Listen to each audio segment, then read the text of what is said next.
You've been doing this for a while now. A little while, man. Yeah. Was that when you begun the content piece, and were you still juggling actually like practicing as a doctor? doctor? Yeah. I was living a double life until 2022. So I was still working pretty much full time, and then like more than full time during COVID, which was a really difficult time just generally because I was like basically drafted back in from A&E to ITU. And then like I was also trying to maintain the podcast as well. It was horrible. And then like I basically hit burnout. I was like, I need to make a choice between clinical medicine or this content piece. And this is where my passion is now, man. So just like yourself. Walk me through that decision-making process, because you go to university, yeah, you do all your training. Yeah. I'm presuming at certain periods there, it was looking, okay, I'm going to be a medical doctor practicing for the next 30, 40 years or whatever. Yeah. And you get to a point where you're at choice, go this path or that path. How did you weigh that up and think about pros and cons and kind of how you wanted to spend your time? It was like an extended decision for me that occurred over like I would say 5 to 6 years since I started the content piece. So I qualified back in 2009 now, and then I did all my general practice training. I got ill, which is how I got into this whole nutritional medicine arena in the first place, and lifestyle medicine. And then I sort of opted to go down the route of general practice away from surgery, which is what I always had my heart set on. And then I started putting out content in 2015 just as a hobby. And then it sort of galvanized. Like I got a book deal, and then I did this BBC TV show, and then I got us to do a podcast, which I really didn't want to do. And then like the sort of plate got bigger and bigger. And this is sort of where I realized I could have the biggest impact, because there are people reaching out to me saying, I've read your podcast, your books, or I've listened to your podcast, I've changed my diet, and I've like, lost a ton of weight, or my HbA1c is much more improved, and my cholesterol's come down. And I'm like, I've never met this person. I've never even had any interaction with them. And this is the power of sitting down in front of a microphone or writing a piece of content and someone else ingesting it from halfway around the world. Scale. It's incredible. Yeah. So I just got addicted to that. And then I was like, okay, this is what I need to dedicate my life to. And here we are, man. Yeah. What do you think has made you successful in that regard? So a lot of people create content. There's a lot of people that are reading literature and the science. Yeah. But what is it that's unique about you, such that as you started creating content, you were getting the attention of publishers, you were getting the attention of TV, and you were getting this feedback from the community that people were listening and taking action? Dude, it's a really good question. I didn't realize we were going to have this much of a deep conversation, but no, I love it. Rupy, this has been a long time coming. I've had questions building up for I feel like nearly a decade. I think, to be fair, I think at the start, it was the fact that I was a conventionally trained medic. I'd, been seeing thousands of patients. And I think that ability to communicate via a screen or via a recipe or via a piece of written content was pretty reflective of my experience in clinic, because I'm able to simplify quite complex subjects, and that's, I think, my special power, if you like. And to connect with people from different backgrounds. Working in central London, I'm seeing patients from a Korean background, Sri Lankan background, obviously a British background, and I'm not going to be giving them the same advice about diet. I'm going to be reflecting like what they tend to eat, but with a Mediterranean style, or like, sprinkled in with the principles of healthy eating. And I think that was pretty attractive. And back in 2015, man, a person talking about food as medicine and lifestyle medicine and sleep as medicine and exercise as medicine was pretty novel. And I would say pretty out there as well. And I think this is kind of why I got the attention of publishers quite early on. Yeah, I think that clinical piece, something I took for granted. I didn't do medicine. I did physiotherapy as my undergrad. And I think you and I must have finished high school at basically the same time. Yeah. So I'm 39 now. I'm 40 this year. Okay. Yeah. So we're basically going through the same time. And I took for granted my clinical experience as a physiotherapist, working with people and realizing that, okay, understanding the theory is one thing. In your day-to-day, when you're speaking with someone, being able to articulate in a way that's effective, to get it to land, to empower them, to actually get change, so when they come back, they're improved and they feel better, is an art. And I think when I look at your content, and particularly, I mean, you're here today to speak about your new book, and I'm taking us down a completely different. I tricked you. No, I set love you it, up. man. I think in the book, like one thing that was just screaming at me was where I think a lot of your success has come from is the ability to not oversimplify, because the science is there, but make it extremely accessible and make it interesting, make it fun, and make it achievable, right? As opposed to something that, there's this kind of dangerous path we can go down, particularly right now, of like over communicating the science. Yeah. And it's super interesting if you're kind of deep in the weeds of things, but it can lead to some paralysis. And as I was reading your book, that's what was landing for me. I'm like, gosh, this is the information's here that's needed. It's not being cluttered with other things that I'm sure you know, and that you were like, hey, we're actually not going to include that. Yeah. So as important as what's in there is what's not in there. Honestly, is what I'm saying. This has been an evolution for me, and I'm glad you picked that up, because there are so many parts of particularly the front section of this latest book where I had to just subtract so much. Like, I really wanted to go into the amino acid profile of different proteins from plants to animal-based products.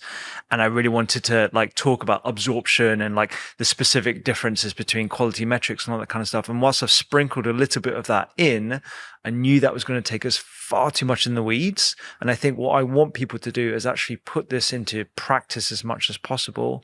And like I said, this has been an evolution for me, because I think at the start of my career, what may have been attracted to some of the early adopters was me going into the science in a lot more detail. So me talking about observational studies and randomized controlled trials, as well as nutrigenomics and mitochondrial health and all this kind of stuff that influences the principles of healthy eating, which is, as we agree on, a plant-forward diet, unprocessed food, quality fats, etc., lots of fiber. But what I've realized is we need to simplify this for the general population. And that's why this whole concept of healthy high protein is really about three things.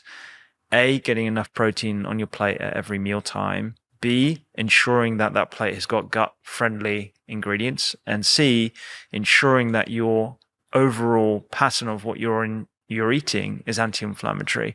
If you can answer positively to those three things, you're looking at a really healthy plate of food, and you don't really need to go into the weeds of, macro distribution, all this kind of stuff, which is cool for athletes and people who are obsessed about body composition. But for general purposes, it really takes us far outside where we need to go. And most of those other things that are important, like the types of fat you're eating, for example, kind of takes care of itself when you focus on those three things that you're putting forward. Absolutely. Yeah. It's a balance, right? Because people don't want to just be told what to do. They want some of the why and the kind of they definitely want the how, but some of the why without giving too much, such that it leads to kind of paralysis. And it's also knowing your audience. Yeah.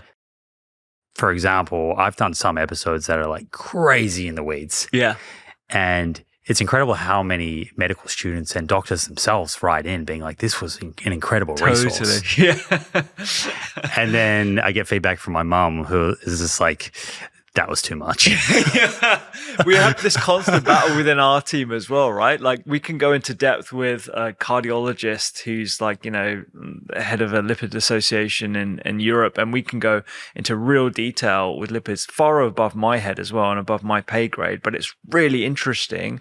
But again, we have to sort of bring ourselves back and be like, okay, why is this applicable to the majority of people? And does this align with our mission? And our mission is to try and help people live healthier, happier lives using food and lifestyle medicine. And whilst that's super interesting and the science is exciting, it's not core to our mission. I always remind people of this within our team and externally. It's like the science is complex. All those things that we love talking about, the science of the microbiota, the science of macronutrient distribution, etc.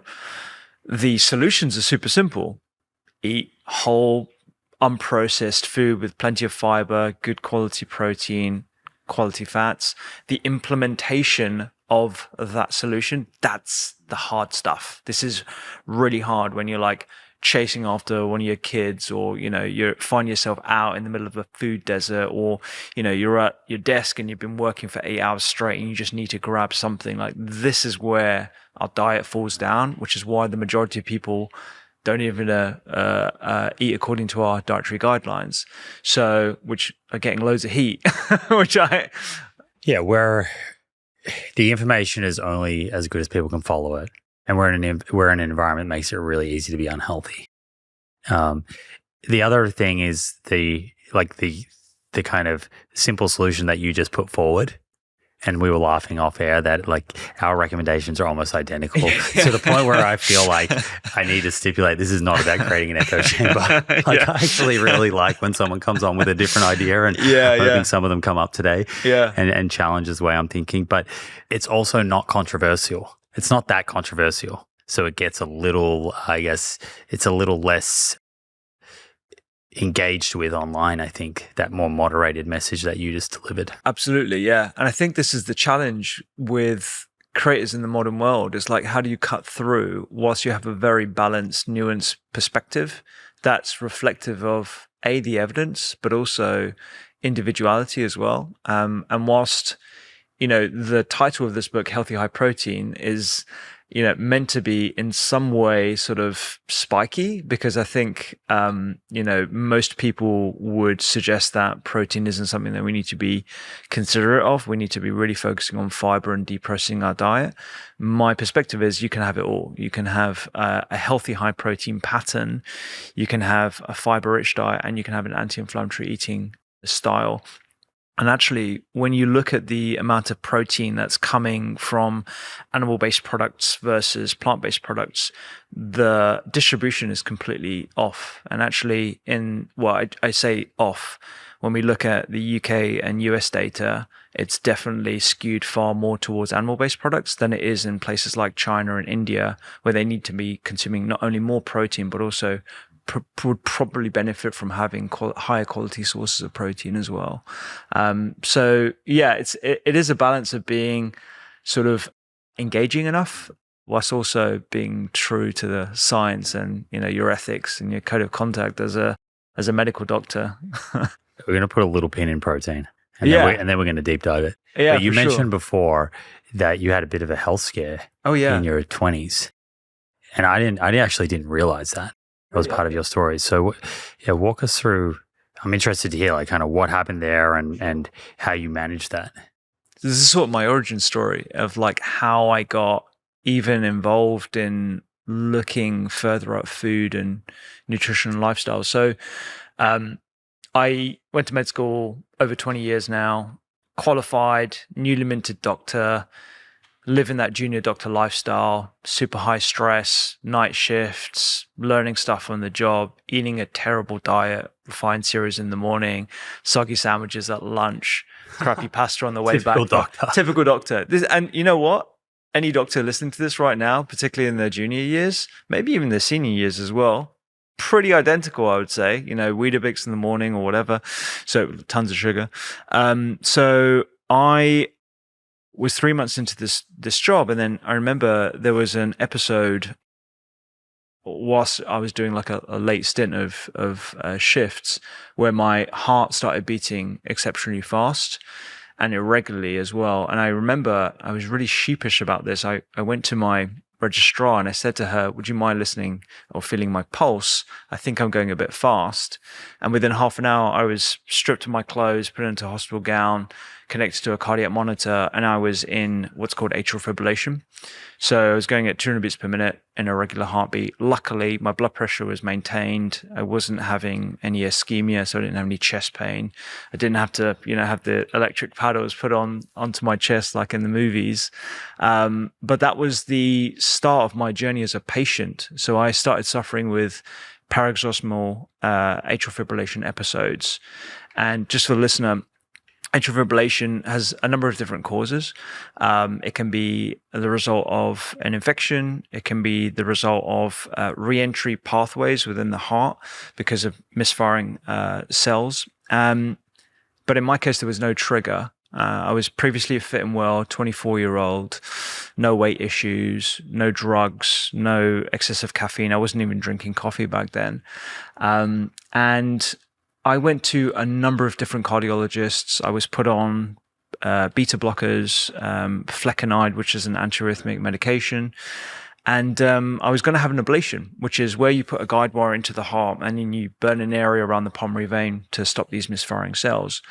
And it was, I was 100% going to have this. I was just about to take anticoagulation to have this procedure. How frequent was the kind of episodes? 2 to 3 times a week on average. I was really fastidious at recording when these were happening and if there were any potential triggers. And they would last anywhere between 24 and 36 hours as well. So it was pretty awful. But I never gave up being a doctor. I was super stubborn. And there were times, actually, I'm really ashamed to admit this, where I was in atrial fibrillation and I was still working. And it was not great. It makes you feel like you're about to faint. But I'd had so many episodes by this point. I kind of knew like when I needed to, What was your heart rate at? 200. 200 for 24 to 36 hours. Yeah, it was really bad. Really bad. Just running a marathon. Absolutely. You just feel like out of breath, headache, like you're about to faint. It was terrible. It was really bad. I had all the investigations. I had the electrophysiology studies. I had the cardiac MRI. I had the echoes. Everything was normal. So that's why the ablation, which, with my medical hat on, is a very sensible next step for someone who would be a really good candidate for that kind of procedure. Fit and well, the risks are relatively low. The risks are still there. And actually, when I hadn't had this experience before, but when you read the potential complications of any procedure, like stroke, tamponade, death, 1%, what? I mean, that's pretty high for me. I'm not feeling comfortable about this, but I was 100% going to have it because I'd spoken to a number of different cardiologists, and it was my mum, who's not a medic, who is not trained in science or critically appraising the evidence or anything. She's a typical Indian mother who said to me, you should really think about your diet and lifestyle before you entertain an aggressive intervention. And I just thought she was bonkers. I just didn't think she knew what she was talking about. But we went back and forth, and I spoke to my cardiologists, and they said, look, we'll give you our blessing if you want to try this whole diet and lifestyle thing, but you're going to be back here in a few months' time and you're going to have this ablation, right? And I was like, yeah, I know. I was just going to do this for my mum. And please her. Yeah, to appease her, honestly, literally to appease her. So I had no idea where to start. So I just started with breakfast, and I categorically went through all my different meals and thought, okay, well, cereal is probably not a good idea. Let me try and eat leftovers. And my mum was great because she would be like, okay, you should have some dark leafy greens and you should have like some nuts in here. And she'd cook Punjabi food for me, which is really wholesome and plant forward. And I was a pretty good cook during medical school. So I started applying some of these coloring techniques to what I understood to be healthier than what I was eating. And I was really, really rigorous at tracking my episodes. And I remember vividly, it'd been like 3 months since I'd had an episode. And I was like, this is really weird. It's been 3 months. And that turned into 6 months. And that turned into 12 months. And then I remember having this conversation with my cardiologist.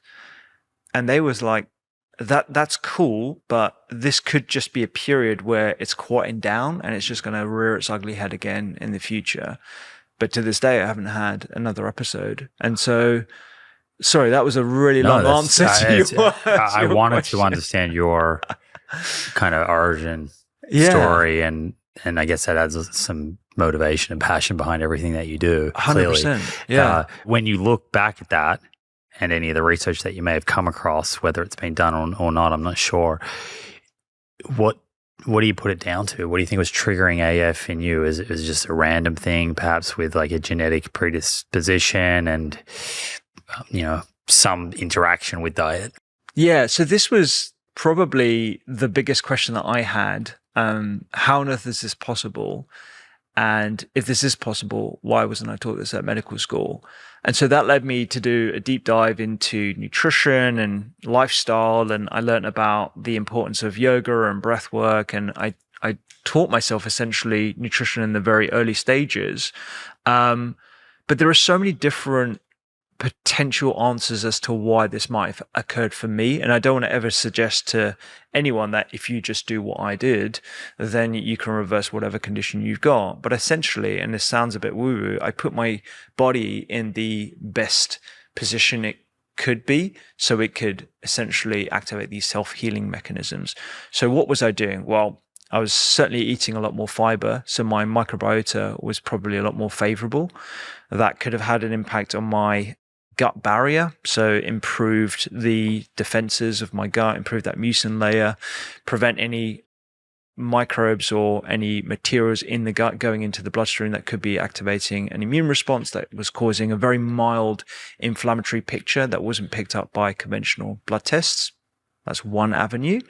Another avenue, I was eating a lot more dark green leafy vegetables that we know have a direct anti-inflammatory effect as well. That might not only be potentiated by microbes, but also just the fact that I was eating a lot more vitamins and minerals, having a lot more phytonutrients in my diet as well.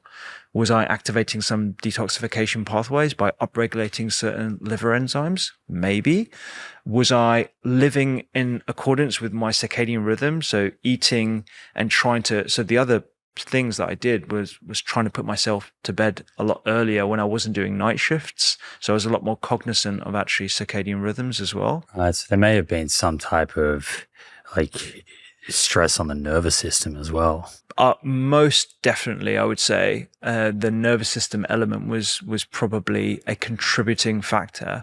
And again, it was interesting. We were talking about before we started chatting about how much can you weight these different things, like within the blow zones, is it gratitude? Is it the fact that you have like a strong community, or is it the fact that we're having a plant-based diet? Like how much can you actually attribute to the improvement in longevity? It's very hard to determine. And in my case, what is it? Was I having a lot more omega-3s in my diet? Was I having a lot more fatty acids from nuts and seeds that were whole? Was it just the reduction in refined starches and sugar that was having this improvement? I started changing up my exercise routine. So instead of doing long endurance training, I started doing a lot more yoga and like Pilates and flow and stretching. I think it reaffirmed my love for medicine and love for being a doctor, because it sort of challenged this idea that I was even able to do medicine, and it sort of strengthened my resilience of like, well, no, like regardless of what my clinical condition is, I'm going to be a doctor. And so that stubbornness sort of came out. So it could have been a multitude of different things. It's super complex. And there's interactions there. So like if you're doing some yoga or activities, breath work to activate parasympathetic nervous system, that can affect gut and digestion. And it's probably multifactorial. They were probably stacking on each other. Well, like everything in science. And this is the thing, and we can probably chat about this, but this is where I feel like science in general and nutrition science is really missing the bigger picture, and where people, particularly online, can jump on like an argument or an explanation for something that is far more complex. Because I could present my story and people can dissect it and say, oh, it was because he went to a plant-forward diet. That's the reason. Or in actual fact, it's probably a whole bunch of things, And looking at the research around atrial fibrillation is really complex, because some studies suggest that increasing omega-3 intake is actually detrimental to atrial fibrillation. A systematic review or meta-analysis of clinical trials that I was looking at a while ago on that. Yeah, and I remember looking at that and thinking, well, I've been on like 1.5 grams of NDHA for a number of years now, so this is clearly not having an impact on me. Or maybe it would be if the rest of my diet wasn't like really good. So or it might be dose dependent. It might be dependent on what is causing your AF compared to someone else's as like a trigger. But the way that you just explained your anecdote, I just want to underscore this for listeners, is like the most beautiful representation of an N equals 1 story, because there was so much humility in it of like, okay, I'd made all these changes, but I can't actually tell you like what was it that specifically led to me not having these incidents of AF. Yeah. But these are the changes I made. Whereas like what you said, often people sort of ascribe one change in their diet so firmly to the improvement they got. And that does lead to all of the fighting online.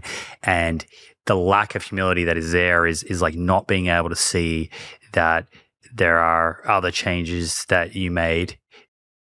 Or even in the case of like where someone intervenes, right? Let's say someone makes a change in their lifestyle. This is why randomized controlled trials are really needed. Let's say, I'm experiencing some symptom. I decide to eat more black beans and my symptoms get better. How do we know where I was on like my natural kind of journey of whatever that symptom was? Was my body already working to alleviate it and it was already going to improve anyway?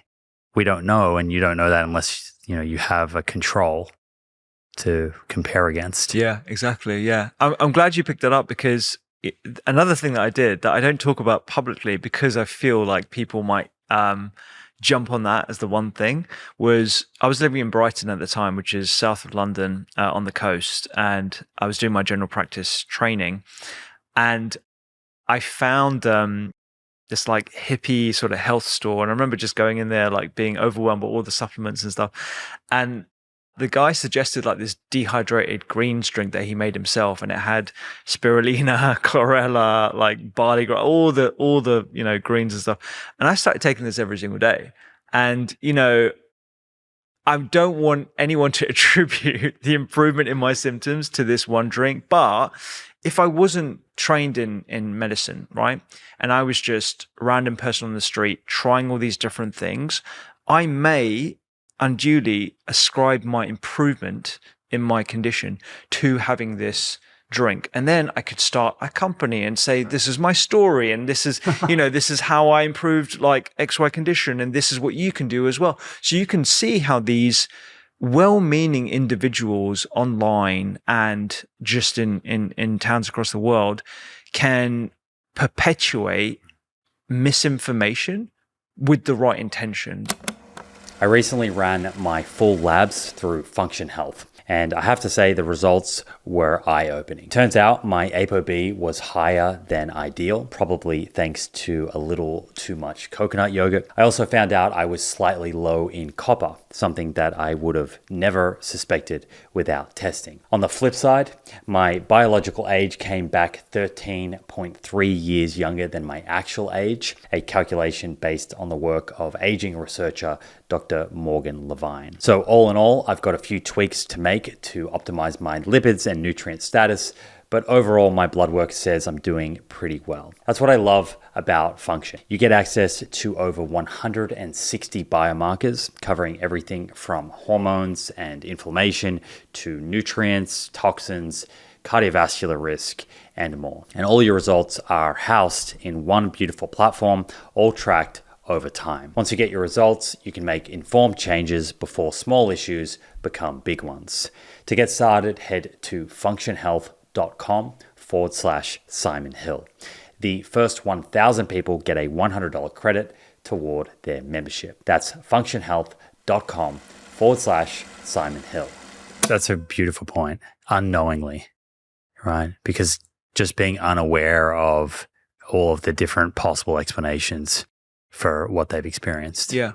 Yeah. Someone might go back and just clip that tiny little 10 seconds about green juices. Don't do that. I know. Yeah, exactly. Yeah. And with Rupy's greens. Yeah. Okay. So then at some point, I mean, you've explained your kind of overarching food philosophy, which I don't think is controversial at all, particularly to people listening to this show. At some point, you have decided that protein is quite important and you want to have a conversation about it. Yeah. In fact, you want to write a whole book about it. Yeah. That's how important it is. So walk us through, I guess, the realization that that's what you're going to spend your time on and why that was important. Yeah, it's a really good question. So I think I had another penny drop moment in the middle of my master's doing nutritional medicine at University of Surrey, which is like one of the best institutions in my view, where I was in the middle of a lecture, and the lecturer was a professor of sports medicine. They were talking about ergogenic acids and sports performance and the importance of protein. And he suggested a protein amount that I thought was super high. It was like 1.6 grams per kilogram of body weight. Or actually, it was higher than that because they were talking about body composition. And the recommendations, as probably a lot of your audience will recognize, are 0.8 grams per kilogram of ideal body weight per 24 hours. And I thought I'd do the math on how much I was consuming. And at this point, I was eating a very plant-forward diet, getting lots of chickpeas, black beans, all that kind of stuff. But I also work out relatively regularly as well. So a couple of resistance training exercises days per week, a couple of aerobic and a zone 2 training as well. And I realized I was under consuming protein. And when I started increasing that, my recovery improved, my soreness improved, my energy and focus improved. And actually another thing is my cravings actually diminished, because I don't know about you, but like if I'm in the kitchen, I'm always sort of grabbing things, from the drawers and stuff. And that went away. And that kind of led me to realize quite sheepishly and embarrassingly that I'd undervalued protein up to this point, because I was entirely focused on other very important things like deprocessing people's diets, understanding the importance of getting fruits and vegetables in one's diets, and increasing fiber as well, which you can argue are much more important things than protein, considering protein is generally what people have enough of in their diets, according to those dietary recommendations. So where did you land in terms of what you think is the appropriate or more appropriate kind of target? So I think it's really individual, and I would say it's at least 50% higher than current dietary recommendations at 1.2. I think that would be a nice baseline for most people.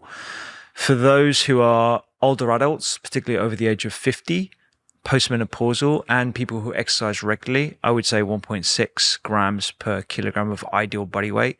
I keep on saying ideal body weight. That's based on your ideal body weight. So if you're underweight or overweight, you want to be using your ideal body weight that you can figure out using a calculator online per 24 hours, divided in whatever eating pattern you prefer, whether it's 2 meals a day, or 1 meal a day, or 3 meals a day.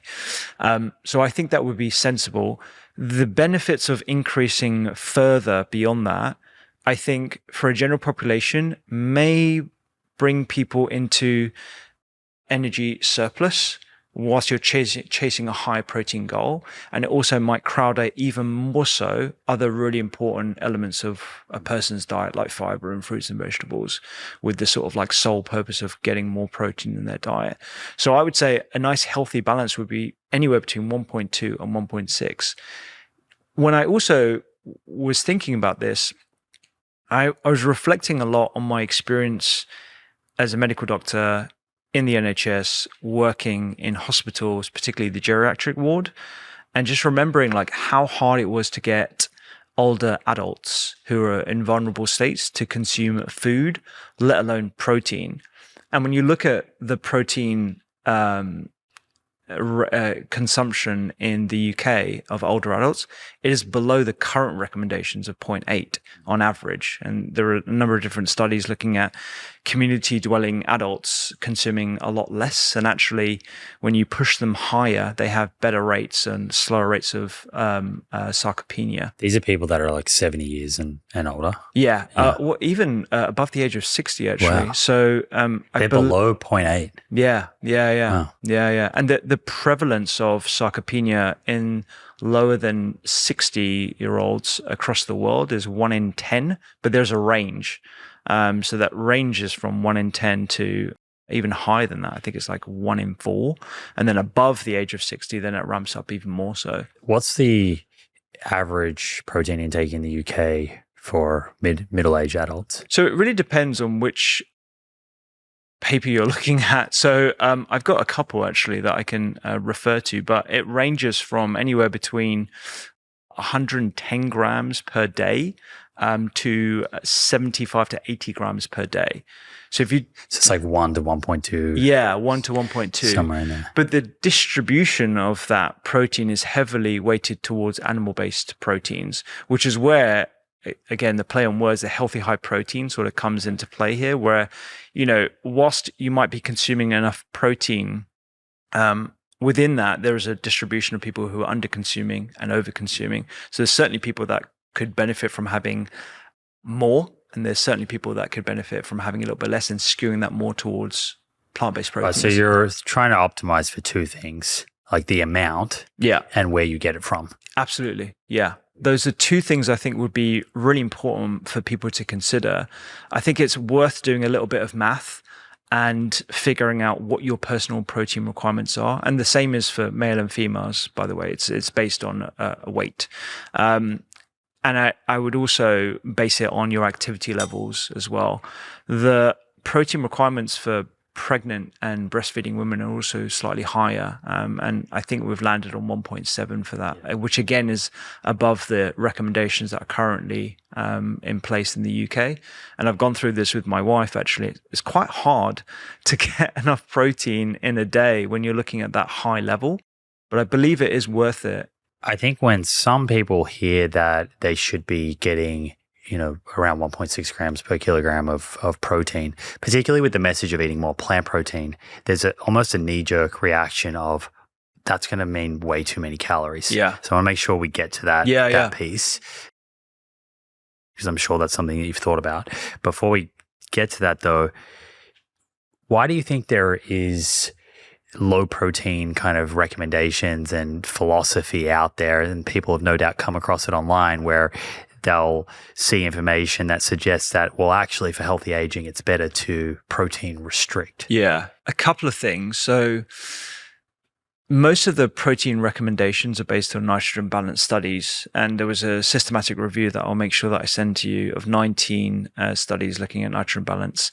And their recommendations accurately will recommend anywhere between 0.7 and 0.8 grams per kilogram of body weight per 24 hours. These nitrogen balance studies, although they are really well done, like in metabolic wall chambers, and you have to measure everything like skin sloughing off and urine and feces, they're very hard to run. They're generally quite short, and they can underestimate someone's protein requirements over different stages of life. And because we're using a particular cohort of people as well, it's hard to get estimations for pregnant ladies and older adults and those with sarcopenia, as an example. So whilst they are accurate and I understand why they are in place, I think that is a big pitfall.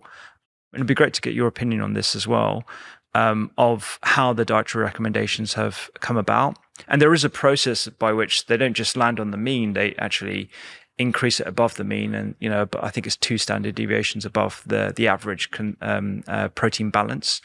The more novel ways of determining protein requirements are using isotope tracing studies. So they typically use phenylalanine as a tracer. They very colloquially, they put it into like a milk or a drink, and then they measure quite accurately what protein turnover is looking like in the muscle. So that's the balance of protein synthesis versus protein breakdown. And looking at those studies, you can more accurately estimate someone's requirements, and those tend to be of the higher amounts. So I think, sorry, to answer your first question, that's how I think we've got to the lower recommendations. And the other point of I've forgotten the second bit, actually. What was the second bit?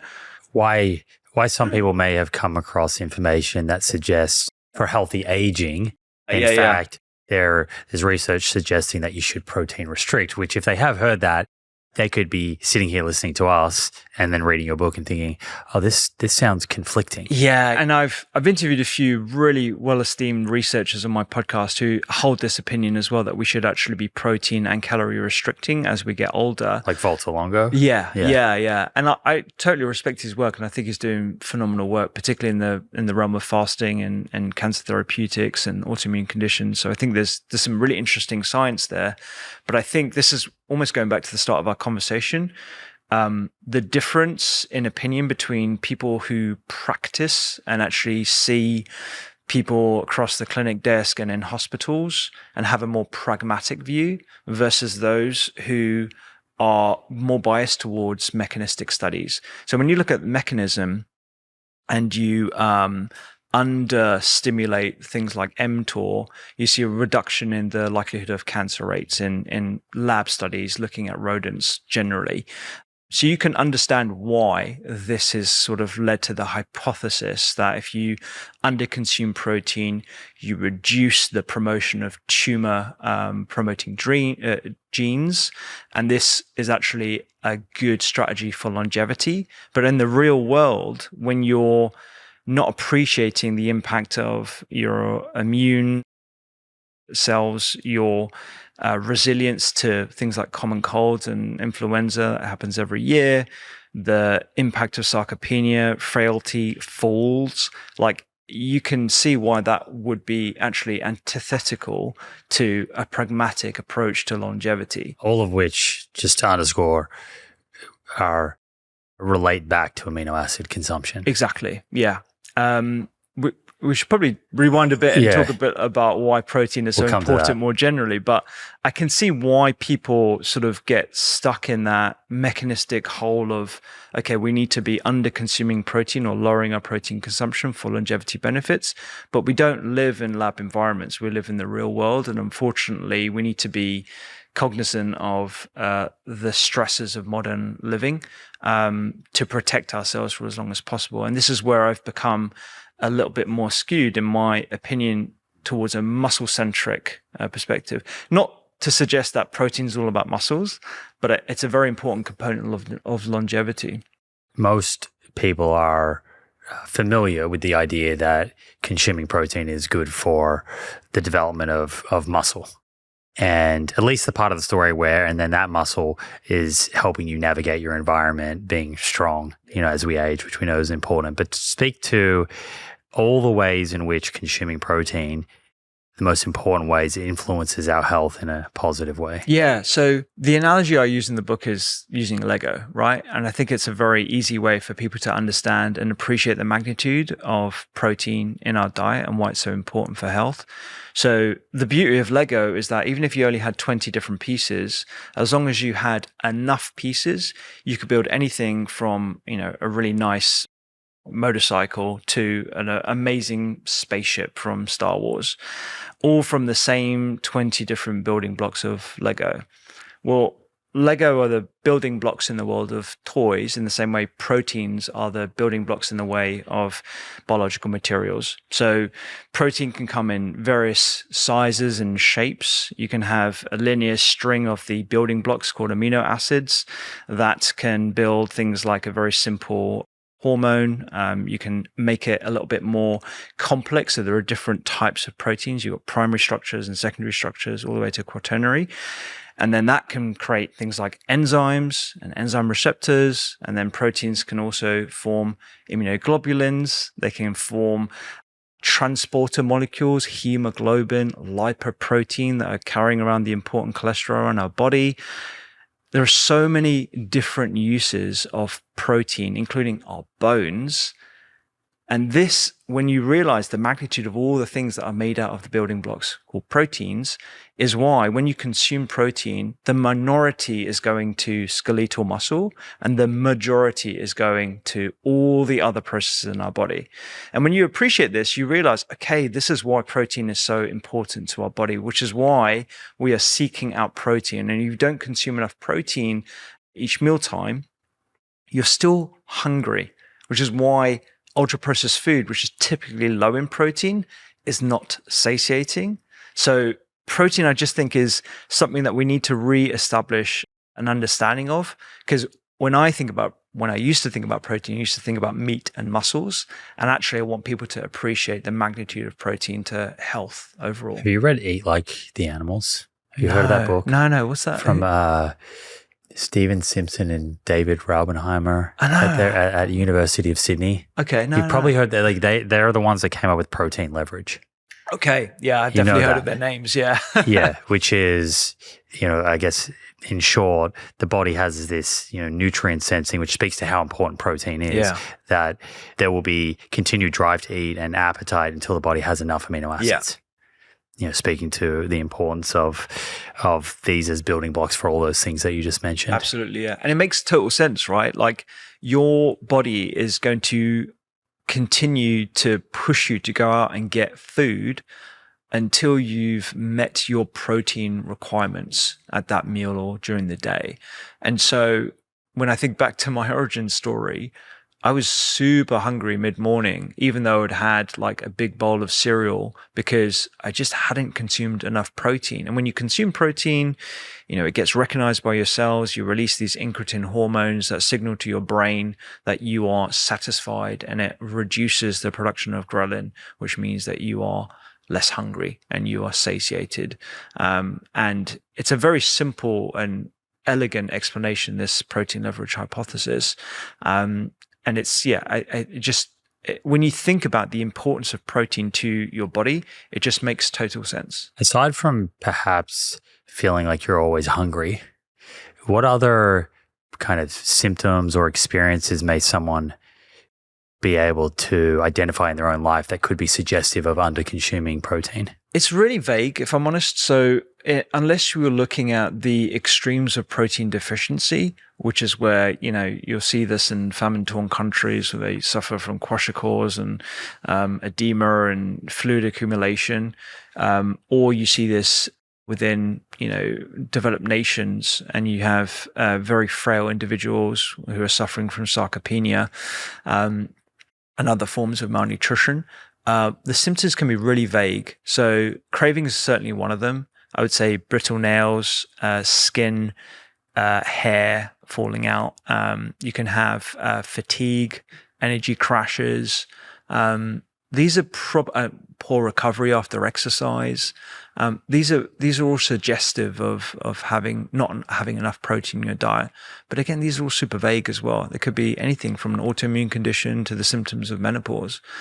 So it's very hard to determine from symptoms alone whether you are consuming enough, which is why I would say a pragmatic thing to do is try and figure out what your number is and aim for that in the first instance. But don't be beholden to the number either. We'll probably talk about this later when we talk about calorie balance. If you feel that you are satisfied at a lower amount of like 1.4 or 1.5 grams, you don't need to push yourself to 1.6 just because Dr. Rupy said this is going to be important for all the proteins in my body. Your body is going to tell you the right amount by telling you when you are satisfied and you've eaten enough. Yeah, I remember looking at it was a meta-analysis looking at the difference in strength improvements at varying levels of protein intake in two different contexts. One context where there's no resistance training, and the other context where there is resistance training. Okay. And you can imagine when you dial up your protein intake without resistance training, you'd barely see a blip or a change in strength, as you would expect. But whereas when resistance training is in place, you do see an increase going up from like 1 to 1.6. You see it. But most of the increase is achieved by 1.2. And I always try and remind people of that you are squeezing like the last few drips out of the towel as you go up, at least from a strength perspective. But if you're at 1.2 and you have the training stimulus there, like you're doing most of it. Yeah, absolutely. And I say in my book, actually, I remind people of the fact that whilst protein is important, the biggest lever to your health is going to be exercise. And I say that, with all the biases towards food as I have, like, I love cooking, I love people getting excited about eating well, but exercise is definitely the biggest lever, and it's very hard to run away from that fact. So unless you're doing resistance training, you really shouldn't be thinking about increasing your protein beyond 1.2, I would say. But in combination, I would say it's worth the extra squeeze. How do you think about where the protein's coming from? So we've got the amount. Let's just say someone's listening and they've calculated and they're like, right, I'm going to target 110 grams of protein per day. Next step, where am I going to get that protein from? Yeah. So I used to be a lot more fastidious about looking at the quality protein metrics and looking at the graphs of the number of amino acids and the percentage quality, looking at PDCAS and DIAS. And DIAS, which is I'm going to blank on the name now, dietary something digestible, indispensable amino acid score, something like that. Together we got there. So look, I think it's a good rating system. It's looking at ileal digestibility rather than fecal, the latter end of the digestive tract, digestibility.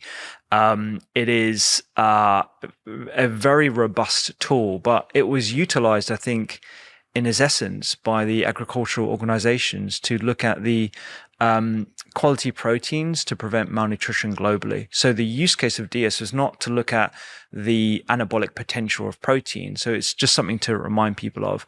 And the other pitfall is it grades a protein based on the lowest amount of the amino acid in said protein. So by virtue of the fact that plant-based proteins are going to be low in one or more amino acids, it's always going to rank lower than chicken or whey.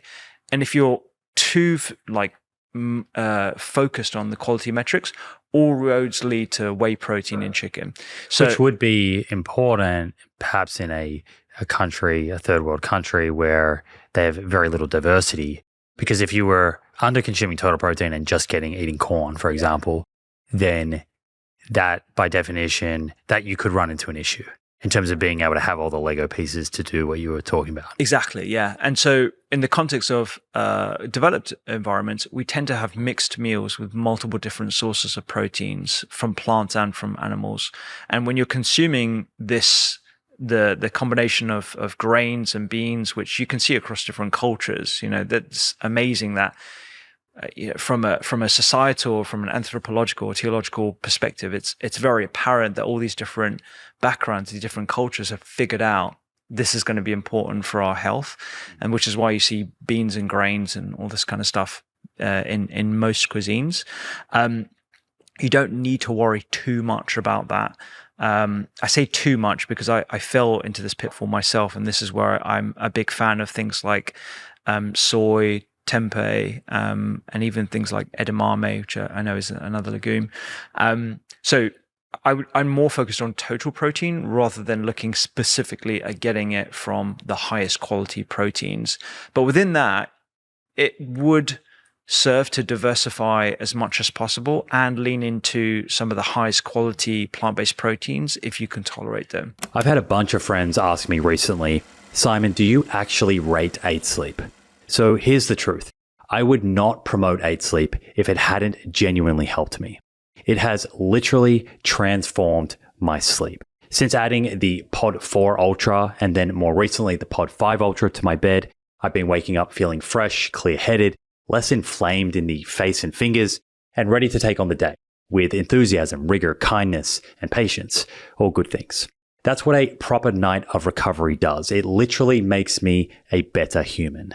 The Pod 5 isn't a mattress. It's a high-tech cover that fits over your existing bed. It personalizes the temperature on each side, tracks your sleep stages, and even detects snoring, gently adjusting your position to help stop it. And now with the new Pod Blanket, that same intelligent temperature control extends across your entire body.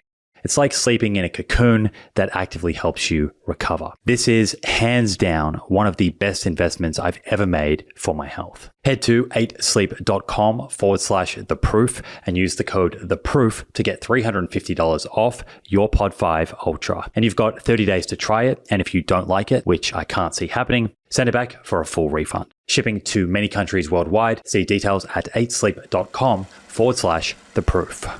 Yeah, I read in your book the bit about soy, and I was like nodding my head because I think if you were allergic to soy foods, to try and not that you're putting forward that people should eat plant exclusive, but there are people that do that, myself included. And if I was allergic or intolerant to soy, the amount of food volume that I would be eating or the amount of processed foods I would be eating would increase significantly. Yeah, I know. It's an uncomfortable fact, right? But it's a fact. But it's a fact. It is a fact. I had Dr. Helen on my podcast recently. She's an allergist, a specialist in the UK. And we were going through all the different commonly consumed foods that have allergens, and soy is right at the top, along with pea and dairy as well, and eggs. So it's not an uncommon issue for a lot of people, which is why I put it in the book. Because if you do have an issue with consuming soy, it means most of the tempeh is taken off your diet. I mean, tempeh is a fermentation process, so you can have different ingredients that you can ferment in the tempeh style. So it doesn't always need to be soybeans, but it's commonly with soybeans. If you have an issue with soy, if you have an issue with tofu and edamame, you're really going to struggle. And this is actually where I think, although I don't want people to rely on protein powders, this is where they might actually hold a big purpose if you can't consume from other sources. And the beauty about these protein powders, the more modern ones, is that they've looked at the amino acid profile and they're combining things like pumpkin seeds and rice and corn to cater for all those different amino acid pitfalls of each individual one, which means you're going to get enough leucine, you're going to get enough methionine, which are commonly deficient in lots of different plants. And these are really important for the process of muscle protein synthesis. So there are definitely solutions, but we definitely need to be more cognizant about protein, particularly in that population of vegans and vegetarians. And I think it's necessary to talk about uncomfortable facts like that, and it works both ways. I was listening to Alan Aragon, who I've had on my show. Do you know him? I know Alan Aragon, but I haven't had him on my show. No, he's really cool. Yeah, he's a great guy and super smart. He was on Andrew Huberman's show. Oh, nice. And I know Andrew too. And I'll be a little cheeky here, but there was it was a little bit uncomfortable when Alan was walking Andrew through the outcome data, looking at completely plant-exclusive diets versus omnivorous with optimized protein, which is really important context here, looking at muscle strength and growth. And he was talking about the fact that now there's been 2 or 3 clinical trials. And if protein is up at like 1.6 grams per kilo, you don't see a difference in these outcomes. And I just remember Andrew's face. that was an uncomfortable fact moment. Really? And that's fine. He likes his animal protein, and I'm all for anyone eating animal protein that wants to. But I just don't think he wanted to hear that result. Gotcha. That moment. If you think about it, like pragmatically, what happens when you consume protein? Your body is digesting it to its building blocks. So it's going to turn it into this pool of different amino acids, of which we have 20 odd. I think there's controversy as to whether there's more non-essential amino acids, but there's 9 that we need to consume from food. Your body is going to put it into this big pool of amino acids and then pull it away and repurpose those proteins according to what your need states are. So regardless of whether you're getting it from tofu, edamame, nuts and seeds, or animal-based proteins, it's going to be converted into those amino acids. There are differences because of fiber and phytonutrients and anti-nutrients and all the rest of it, but that's basically what's going to happen. So as long as you're consuming enough and you're getting a variety, I think that's the most important thing. And it seems like it's borne out by those studies. Right. So like that's the context. There is differences in digestibility, but it seems like if you're at a protein intake like what you're recommending, it doesn't seem to be an issue in terms of those outcomes, at least. Like we have to acknowledge those are just a couple of outcomes related to strength and resistance training. Yeah. And protein has a myriad of other roles in the body. So that would be something to put out on the table for sure. It'd be interesting to look at it from a bone mineral density perspective as well, which I think is super important. And I think, again, that's something that doesn't get talked about enough when the conversation around protein. And particularly in the UK, I know a lot of women who are peri or postmenopausal are pushing this idea around consuming a lot more protein in their diet because of this reason, because they want to mitigate against the crash of hormones, estrogen, testosterone, that accelerates the process of osteoporosis. And it would be really interesting to see if those are matched as well from animal versus plants. Right. So there's still more to learn. Oh, there's always. And also, that's why we're never going to be out of a job doing this podcast, right, dude. So. Yes, it keeps it interesting for us. Yeah. And also, those studies again were at an optimal intake. I would totally agree that if you were, say, under consuming protein, this is where animal protein seems to be superior to plant protein 100%. Yeah. In a low protein diet, just because you don't have that kind of surplus of amino acids available for muscle protein synthesis, for example. Yeah, there's no denying that. I think in the modern environment, it's just a lot more convenient to get it from animal-based proteins. But is it healthier? I would argue that skewing your protein consumption more towards plants is going to be healthier, just because of the extra bang for buck, right? You've got the phytonutrients, the isoflavones, the increase in fiber. So you're getting a lot more than just protein when you're consuming these other products. Right, which is, I think, where when I hear the word quality, because often, I guess quality when it comes to protein, at least within the literature, is defined by the amino acid kind of ratio and value, which I totally get. But then I think a broader definition of quality for me is how is that protein source, whatever the food matrix is that you're consuming to get that protein, how is that affecting your risk of the diseases you're most likely to get? Absolutely. And I think you're right. And because the word quality, I think, insinuates optimizing for overall health, where actually, like I mentioned, the DIA score was invented purely to assess the risk of malnutrition in global populations.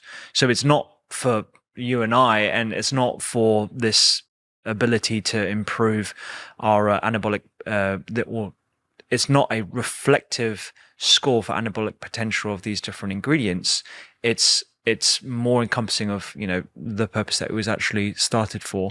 So I agree. I think maybe we should start another scoring system that actually is reflective of cardiometabolic disease, bone mineral density, all these other factors that I think would be more relevant for the word quality.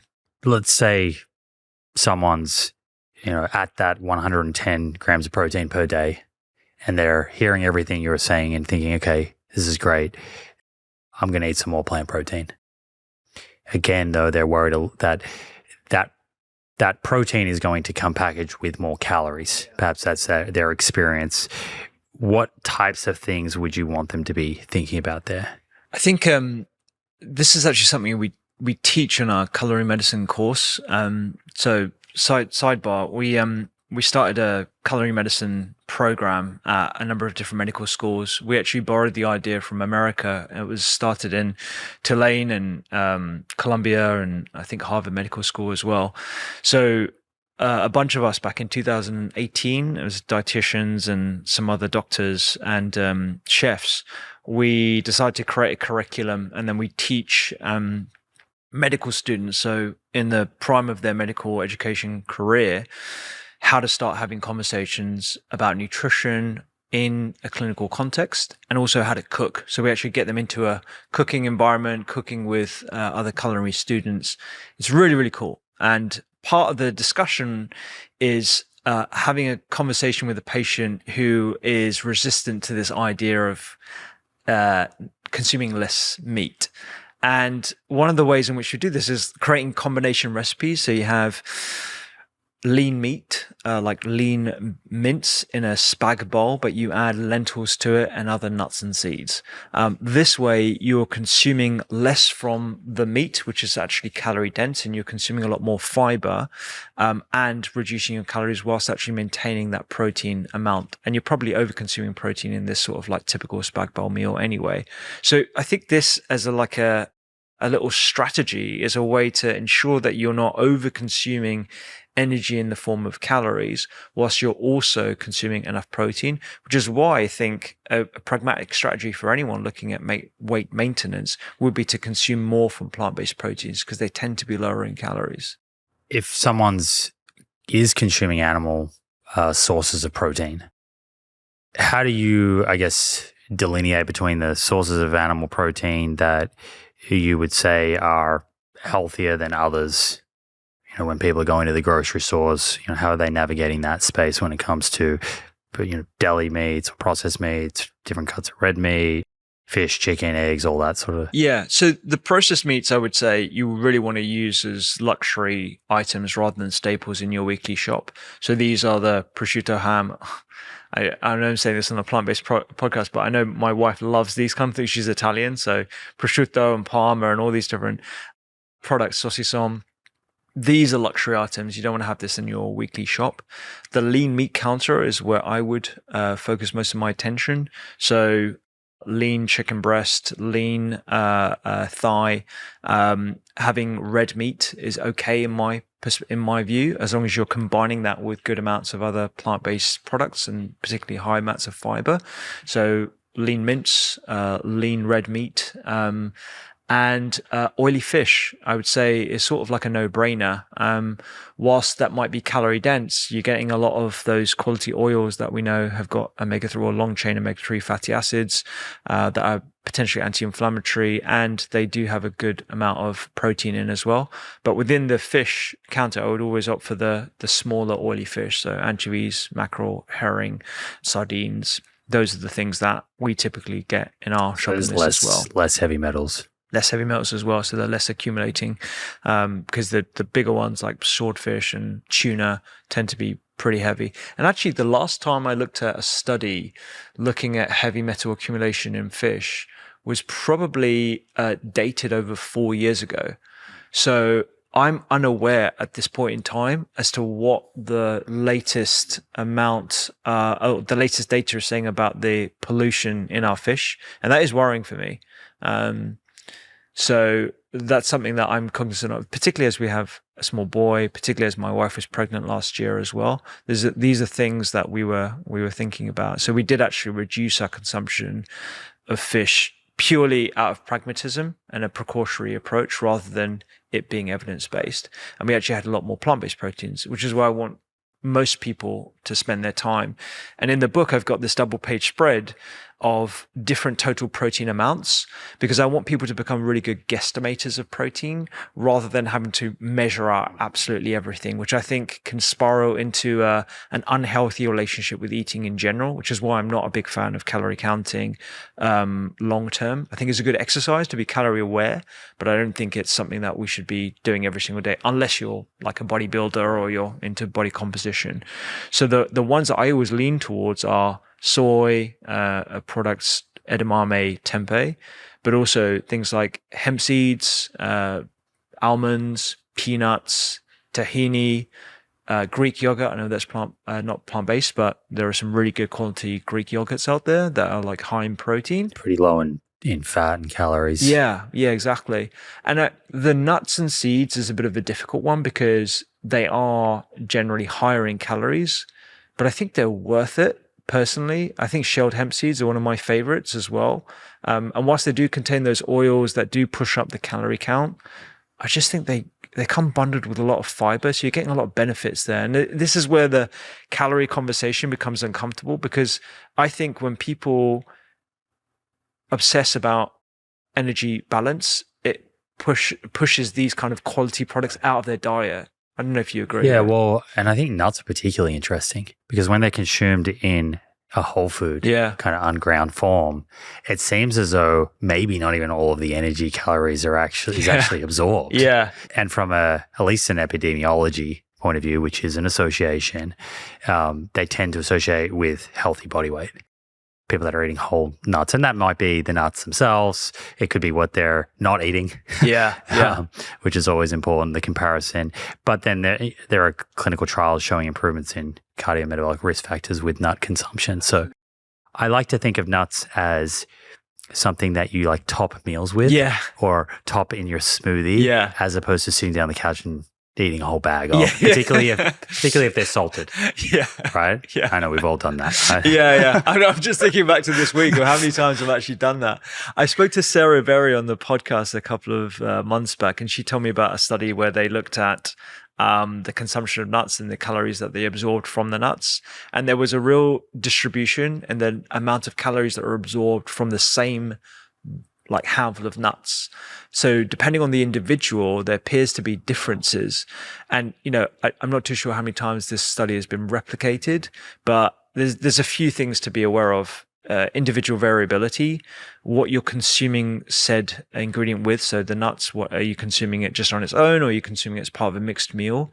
And I think also the actual matrix. So are you consuming this nut in a smooth peanut form, which I absolutely love, or ground, or are you consuming it whole with the shell still slightly intact? And I think these are all these differences that are going to determine whether you're going to be consuming more calories or less calories. But in the grand scheme of things, each of those are better options than a lot of foods people are eating, providing calories. Packaged ultra processed foods are providing like 60%, maybe more calories. Yeah, it's huge. I think in a child's diet in the UK, it's something around that as well, 65, 70%. And when you look at the density of ultra processed foods in supermarkets, it's something like 70 to 80%.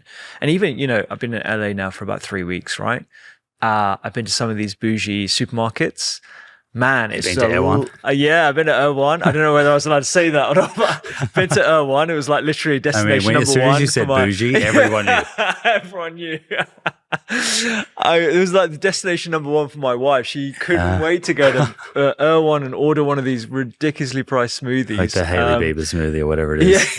Yeah. It's like $30 Australian. Yeah, I know. That's crazy, isn't it? So we went there and I was just looking around at the store and I was just looking at the other side of the packets and it's just additives and emulsifiers. Like, this is just overpriced ultra processed food with a high protein, low calorie label. And it's a very weird scenario that we're in here because the best place to go is the farmers market, and California's got some great farmers markets. Yeah, they get the health halo effect pretty quickly, and then you can be tricked into thinking just because it says high protein that it's healthy.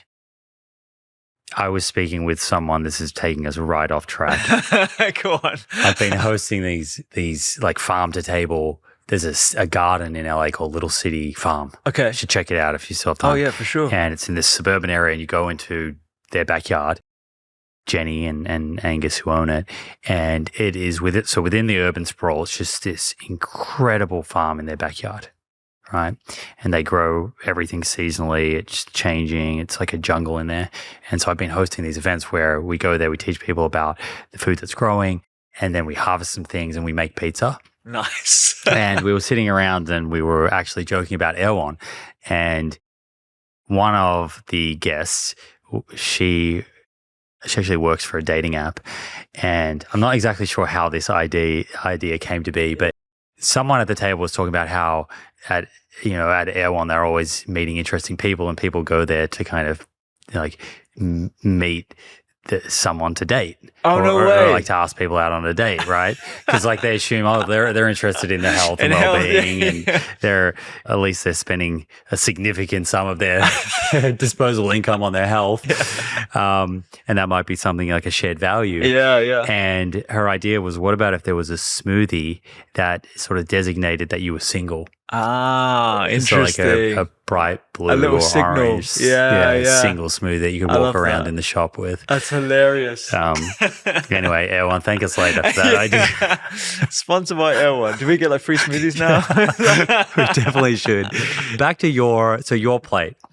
When you're coming back to the kind of animal-plant kind of ratio, if you will, and you were talking about how you think most people could have a bit more of a bias towards plant protein. What does that look like when you have a plate of food? And I think I caught a bit of your episode with Kevin Mackey on red meat. So if you're thinking about volumes or the amount of these animal foods like on the plate or across a week, like how do you navigate that personally? So I'm less fastidious about measuring exactly how much, but I would say a couple of times a week I'll probably have animal proteins, usually lean chicken or lean red meat now, and a couple of portions of fish every single week. But if I think about what I had this morning for breakfast, genuinely, I had a side salad, some tempeh that I threw in with some chili oil. I know it's a savory breakfast. I'm a big fan of savory breakfast, and an avocado on the side. And that tempeh provided me with 30 grams of protein because I had about 120, 130 grams of it. I just, eyeballed it. I wasn't measuring. I had a topper with some hemp seeds that just gave me an extra boost. And the salad and the avocado doesn't really provide that much protein in that respect. And I think I threw in some chickpeas as well on the side that we usually have like odd bits of things that we've got in the fridge, and I just throw it all together into like a diversity bowl. So that for me is like just a typical breakfast. I usually have leftovers for breakfast as well, which means that, a typical main meal that you have in the evening is generally going to be higher in protein than most breakfast meals. So I tend to have that in the morning as well. And across the day, I might have something that's animal based, like a dairy protein or a chicken protein, like in one other meal. But otherwise, it's largely skewed towards plant proteins. So if I was to hazard a ballpark guess, it'd probably be about 70 to 80%.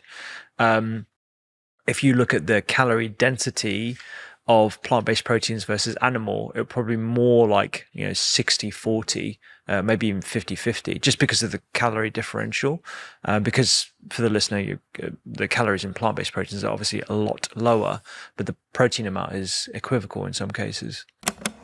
After my recent episode with Dr. Sharon Berquist on good stress and the power of phytochemicals, I've been getting more intentional about getting these plant compounds into my daily routine. One simple way that I've been doing this is with Peak's Pu'er tea, a fermented tea naturally rich in polyphenols and prebiotics that support gut microbiome diversity, reduce oxidative stress, and benefit metabolic and cardiovascular health. Importantly, unlike most teas, Peak uses cold extraction technology to preserve these very bioactive compounds that we're talking about, so you actually absorb them and then get the downstream benefits that we want. And the best part, it's instant. No steeping, just mix into hot or cold water and enjoy. I've been starting my mornings with Peak's black Pu'er tea for calm, steady energy, and the green Pu'er tea for a clean, focused lift in the afternoon. This tea is sourced from 250-year-old wild trees that are incredibly rich in phytochemicals, and every single batch is screened for toxins, pesticides, and heavy metals. Peak is offering my listeners 20% off for life on their Pu'er bundle, plus a free frother and glass beaker. Head to peaklife.com/Simon to claim the offer. That's peaklife.com/Simon. And so that covers like the protein component of your meals. But at the beginning, you talked about the kind of three guiding principles that you think about. So you've got the protein. I think we've covered that pretty extensively. Thinking about the total amount, thinking about the quality, particularly diversity. If you're the more you're leaning into plant-based protein sources to ensure you're getting all the amino acids. How are you thinking about or navigating gut health and inflammation? Yeah, so I have a very simple abbreviation for folks, and just a very simple list. It's just getting BBGs every single day. So BBGs, yeah. So it's beans, berries, greens, seeds, and nuts. So a handful of each, a couple of handfuls of greens if you want to get extra marks, but a handful of beans or lentils every single day. That's around 80 to 100 grams. And you can split this into different meals if you like, but this is what we should be aiming for. Berries that can either be fresh or frozen. They're a great source of phytonutrients and fiber as well. There's lots of benefits of having berries in your diet every single day. Greens, I usually have greens at every single meal, whether it's on the side salad or just like any sort of way in which I can get greens into a meal. If I'm eating out, I usually order off menu as well. I just say to the waiter, can, chef, put together some greens on the side. And then seeds and nuts, usually as a topper or as a snack as well. This way you're covering your bases for gut health and inflammation lowering. When you look at the constituents of these different ingredients, beans, berries, greens, seeds, and nuts, they're high in fiber, they're high in phytonutrients that reduce inflammation, they're satiating, and some of them do have good amounts of protein like seeds and nuts as well. So I think it's just a really good thing to ask myself at the end of the day, did I get my BBGs in today? And this way I'm covering that base of like, yes, I'm getting enough protein, but I'm also supporting my gut and I'm reducing inflammation as well.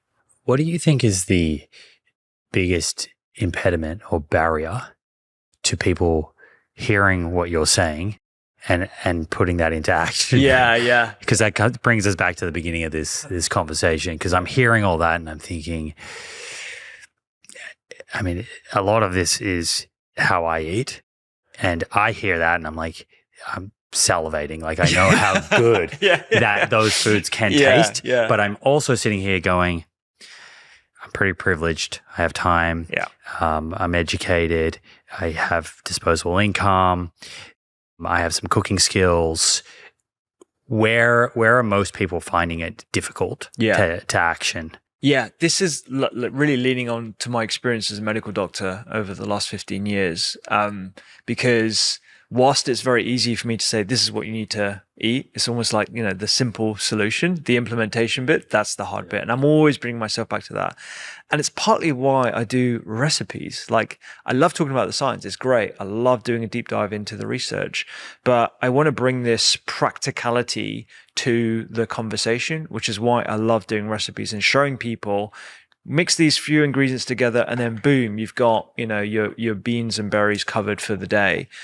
So in a very simple sense, people can just simply do what I do, which is add, beans to the side of their meal, or like have a snack of berries, or they can have like, a little bit of nuts or seeds as a topper. That's a very simple way of doing it. And actually, a lot of people do it that way. What I would recommend is get either the beans or the lentils raw and then cook it yourself, and you can batch it and freeze it, or you can just buy the convenient pouches, which are super cheap. Berries you can buy frozen. They're just as nutrient dense. Actually, there's studies that show that they preserve a lot of their nutrients because they're flash frozen at source. And then greens you can also buy frozen, even organic versions as well if you want organic. And you can just wilt them on the side of your meal as well. And then I tend to fold greens in most of my recipes anyway, so it just becomes like second nature. And then the seeds and nuts are probably the most expensive element, but there are certain seeds that are cheaper. At least in the UK, sunflower seeds. If you're going for pine nuts, like, they're hand shelled, they're going to be a lot more expensive. But sunflower seeds are generally pretty cheap.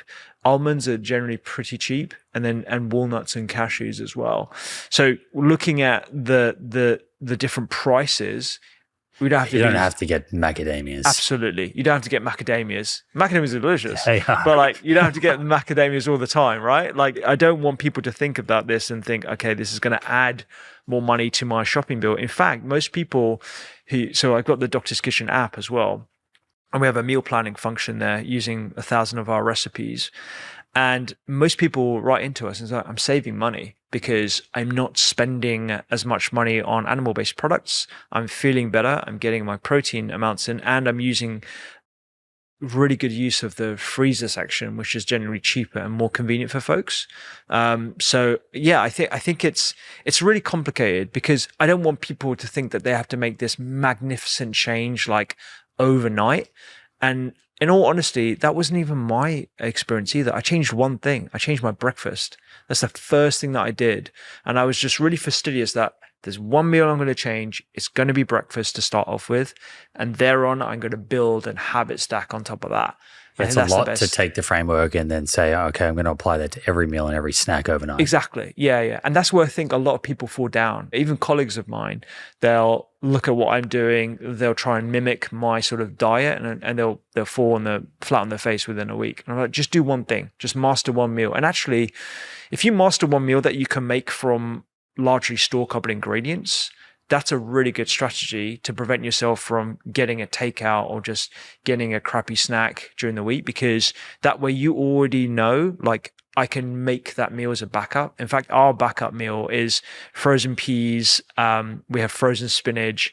We have a lentil-based pasta that we always keep in the. They're really good, by the way. I don't know if you use them yourself, but the lentil and bean-based pastas, they're like super high in protein. Like a UK. The pasta. Yeah. We use those all the time. Yeah. So there's like lentil, mung bean, chickpea. Amazing. Yeah. And they're really high in protein and high in fiber, which is, better than the original, not taste wise, They're so high in fiber that I think if you haven't had them before, you need to slowly integrate. Yeah. Have you heard of this trend called fiber maxing? No. Apparently it's a big thing on TikTok. I keep on getting asked about fiber maxing. So it's basically when people, they learn about the benefits of fiber and then they just go the other way and they start putting chia on everything and flax, and you got to go slow for those reasons. That can be a bit like an atomic bomb for folks that are not equipped to 100%. Handle that. Yeah, and you've got to go slow with any of these changes as well, particularly if you're going from a low fiber diet to a high fiber diet. So yeah, I think master one meal, figure out where your weakest link is, and then stack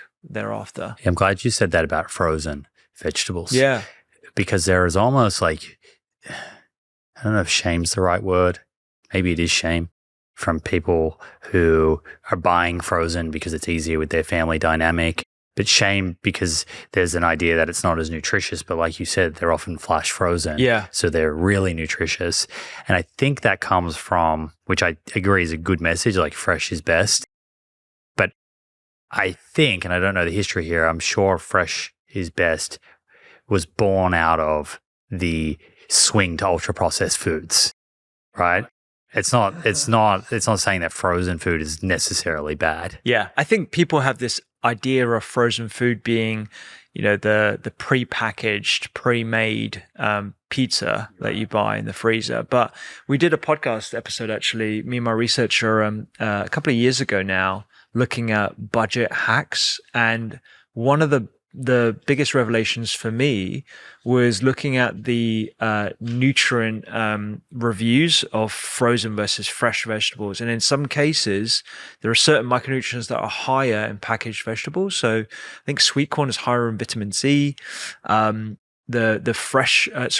frozen berries are just as good in terms of the polyphenols that they contain.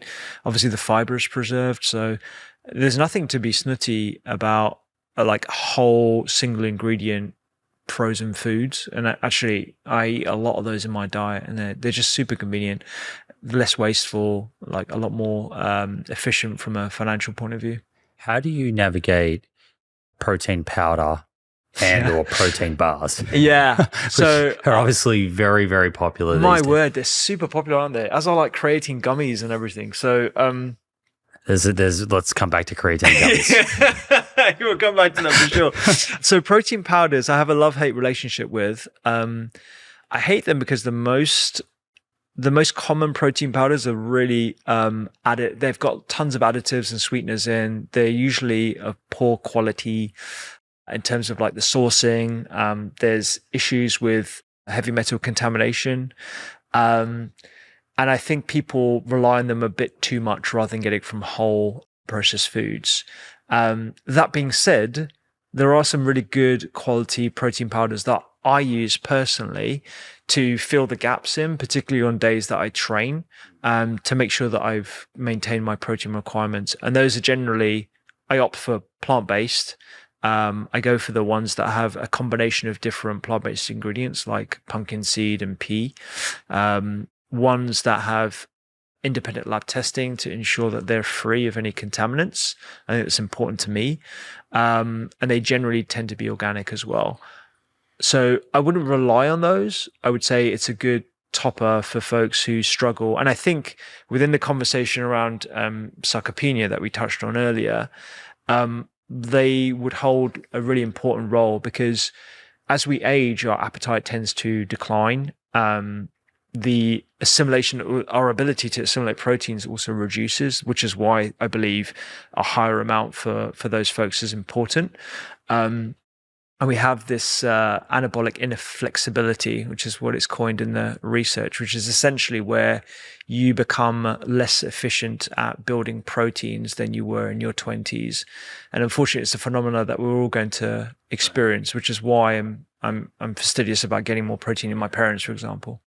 Meanwhile, average intake, as you said earlier, tends to go down as people age. Yeah, exactly. Right? The opposite of where we would kind of want it, given that change in biology, physiology. Yeah, exactly. And given that sarcopenia is going to become, it's now defined as a primary muscle disease. I think there was a European working group who defined this a couple of years ago, and it's characterized by loss of strength, mass and quality. And I think strength is the easiest metric to define sarcopenia by. And you'll know this more than me as a physiologist, but there's the sit to stand test, there is the grip strength test, and there's also an imaging test where you look at mid-thigh because that's reflective of general muscle bulk.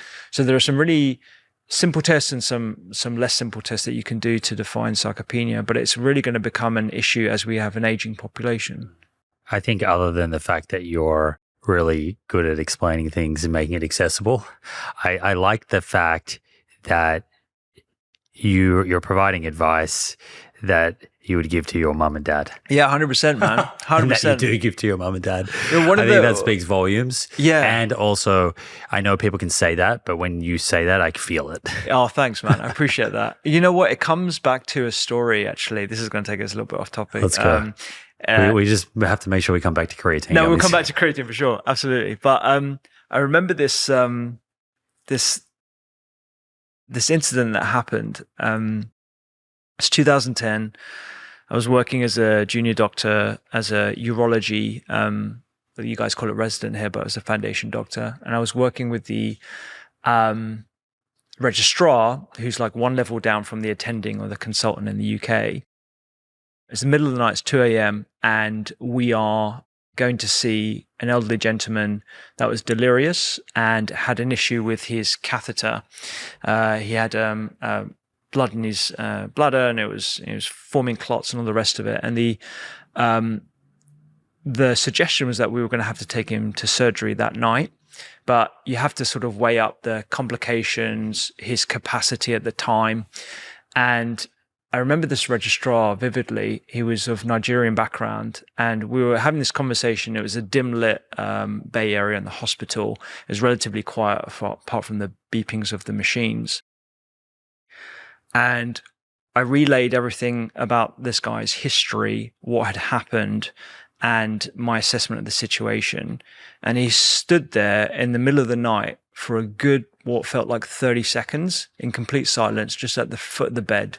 And I was just there, like as a junior doctor, like, have I said something wrong? Is he going to do something? He was just looking up in the air, and he said to himself, if this was my father, what would I do? That was the first thing he said, and the last thing he said just before we took him to theatre. And that has never left me. I've never forgot that, because not only do I have my own patient experience to provide empathy and understanding for folks that I've treated over the years and I've had the privilege of working with, but I had some incredible role models, just like that registrar in the middle of the night, who reminded me of the privilege that we have as medics to treat people in their most vulnerable state. Yeah, I got chills. That's the kind of doctor everyone wants, where you can look them in the eye after they've said, the doctor says this is ultimately your decision, perhaps to the family. If you can look the doctor in the eye and say, what would you do if this was your dad? And you feel that honesty coming from them, you're in good hands. Totally, man. Totally. And I'm reminded that every time I put out content and I do a podcast, I'm speaking to someone's parents, I'm speaking to someone's loved ones. And this is why I think it's so important to have nuance in the conversation. And it's why I have a difficult relationship with social media where, like we were saying at the start, you need to cut through the noise, but you also need to be balanced and nuanced and reflective of the science, because there are people that believe every single word we say and take everything that we say literally, good or bad. And I think we just have to be cognizant of that. I'm not going to pretend that I've not made mistakes, or I probably haven't, said something in the right way before, but we live and we learn. So. Well, after that monologue, I'm not sure we can go back to creatine. Oh, we can go to creatine. I'm not sure we can. I think that's a perfect place to land the plane. I appreciate it, leave man. people guessing. But if you were to leave a distilled kind of takeaway, let's say, for example, someone was going to put a sticky note on their fridge with one takeaway from today. Oh, just one? What would they write on that?